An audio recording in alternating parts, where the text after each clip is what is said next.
Assalamualaikum warahmatullahi wabarakatuh.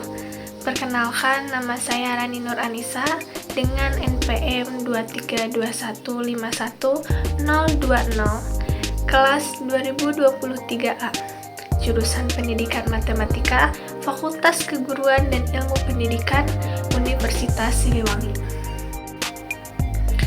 Video ini saya buat untuk memenuhi tugas mata kuliah Teori Bilangan, Filsafat dan Sejarah Matematika dengan dosen pengampu Dr. Andes Dedi Nurjamil, Magister Pendidikan. A'udzu billahi minasyaitonir rajim. Bismillahirrahmanirrahim. Alhamdulillahilladzi anzala ala abdihil kitaba wa lam yaj'al lahu iwaja. Qayyiman liyundira ba'san sadidan min ladunhu wa yubashshiral mu'minina alladhina ya'maluna sholihati anna lahum ajran hasanah makithina fihi abada wa yundiral ladzina qalu ittakhadallahu walada ma lahum bihi min ilmin wala li abaihim kaburaj kalimatan takhruju min afwahihim iyaqulu illa kadiba fala'allaka bahi'un nafsaka ala atharihim illam yu'minu bihadal hadisi asafa inna ja'alna ma'alal ardi jinatan laha liyabluwahum ayyuhum ahsanu amala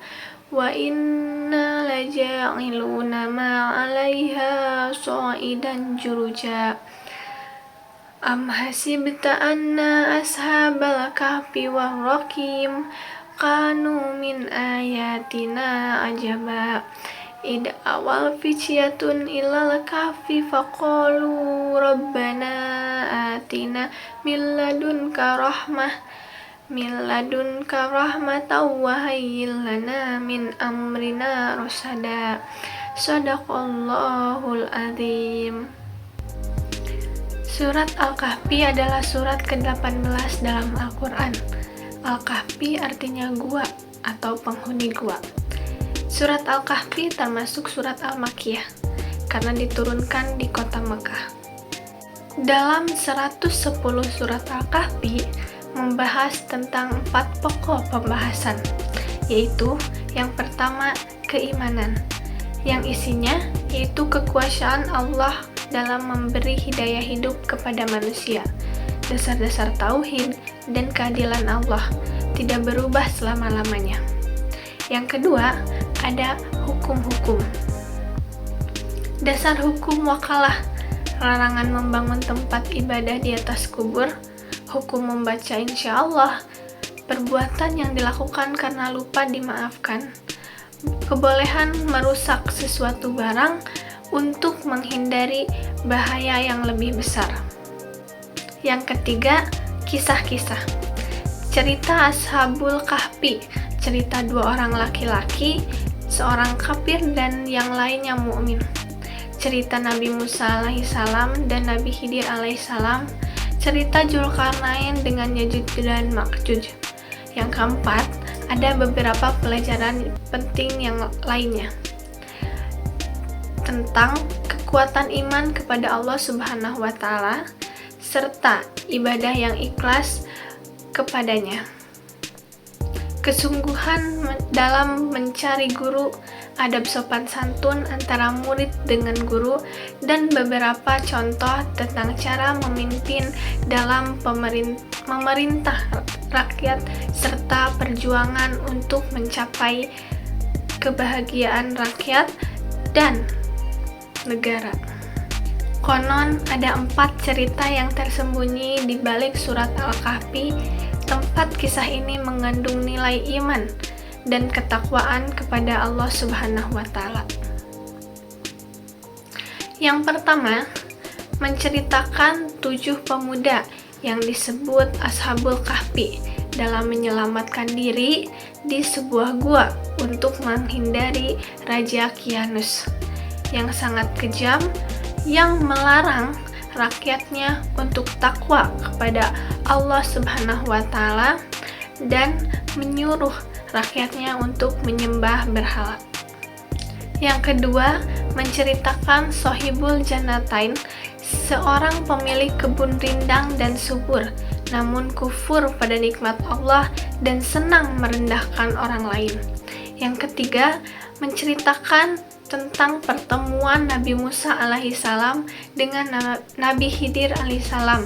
Nabi Musa menyadari bahwa Nabi Khidir lebih pintar darinya, sehingga dia ingin berguru kepada Nabi Khidir. Tetapi permintaan itu ditolak. Yang keempat, ada cerita tentang Dzulkarnain yang berarti pemilik dua tanduk. Dari kisahnya diajarkan pentingnya kekuasaan dipegang oleh orang yang memiliki kesadaran penuh bahwa kedudukan dan tahta adalah amanah yang kelak akan dipertanggungjawabkan oleh Allah Subhanahu wa Ta'ala. Sebab nuzul dari surat Al-Kahfi adalah orang-orang musyrikin yang menemui pendeta Yahudi. Mereka ingin membatalkan dan membatilkan dakwah Nabi Muhammad SAW, yaitu dengan cara bekerja sama dengan pendeta Yahudi. Menurut riwayat, kaum Quraisy memerintahkan dua orang, keduanya pergi menemui pendeta Yahudi untuk menyelidiki tentang kenabian Nabi Muhammad SAW dengan cara menanyakan kepada pendeta-pendeta Yahudi tentang sifat-sifat beliau dan apa yang dikatakannya. Alkisah, berangkatlah kedua orang Quraisy tersebut ke Madinah dan mereka berjumpa dengan pendeta Yahudi. Pendeta Yahudi pun berkata, "Tanyakanlah kepada Muhammad mengenai 3 hal. Jika ia mampu menjawabnya, maka ia benar-benar nabi yang diutus oleh Allah Subhanahu wa Ta'ala. Sebaliknya, jika ia tidak mampu untuk menjawabnya, maka ia hanyalah nabi yang mengaku-ngaku saja." Pemuda tersebut pun bertanya kepada Nabi mengenai 3 hal itu. Yang pertama, tentang kisah pemuda zaman dahulu yang musyafir. Yang kedua, tentang pengembara yang telah sampai ke musyrik dari Maghrib. Yang ketiga, bertanya tentang apa itu ruh. Mendapati catatan pertanyaan itu, maka Nabi Muhammad SAW pun menjawab, "Besok pasti aku akan menjawabnya tentang beberapa hal yang kamu tanyakan itu." Kemudian mereka pulang dan Rasulullah SAW pun menunggu wahyu dari malaikat Jibril untuk menjawab semua pertanyaan tadi. Namun, wahyu yang ditunggu tak kunjung datang. Bahkan hingga 15 hari dan 15 malam orang Quraisy mulai goyah dan Rasulullah SAW merasa sedih karena wahyu atau jawaban dari Allah tak kunjung datang, hingga beliau tak tahu harus menjawab apa kepada kaum Quraisy.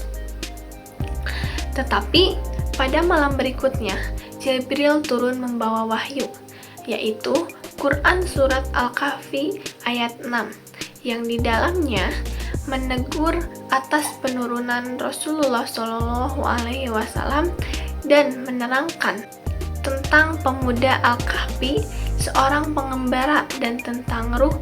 Quran Surat Al-Isra ayat 85. Jadi, inilah kisah dibalik sebab diturunkannya Surat Al-Kahfi. Keutamaan membaca Surat Al-Kahfi bagi umat muslim: yang pertama, dipancarkan cahayanya di hari kiamat. Yang kedua, mendapat petunjuk dan bimbingan dari Allah Subhanahu wa Ta'ala. Yang ketiga, diampuni dosanya antara 2 Jumat. Yang keempat, diselamatkan dari fitnah Dajjal. Yang kelima, keutamaan surat Al-Kahfi, yaitu sakinah. Sekian video dari saya, semoga ada manfaatnya dan juga bisa diterapkan dalam kehidupan sehari-hari, terutama di hari Jumat untuk membaca 10 ayat pertama surat Al-Kahfi. Terima kasih atas perhatiannya. Wabillahi taufiq wal hidayah. Wassalamualaikum warahmatullahi wabarakatuh.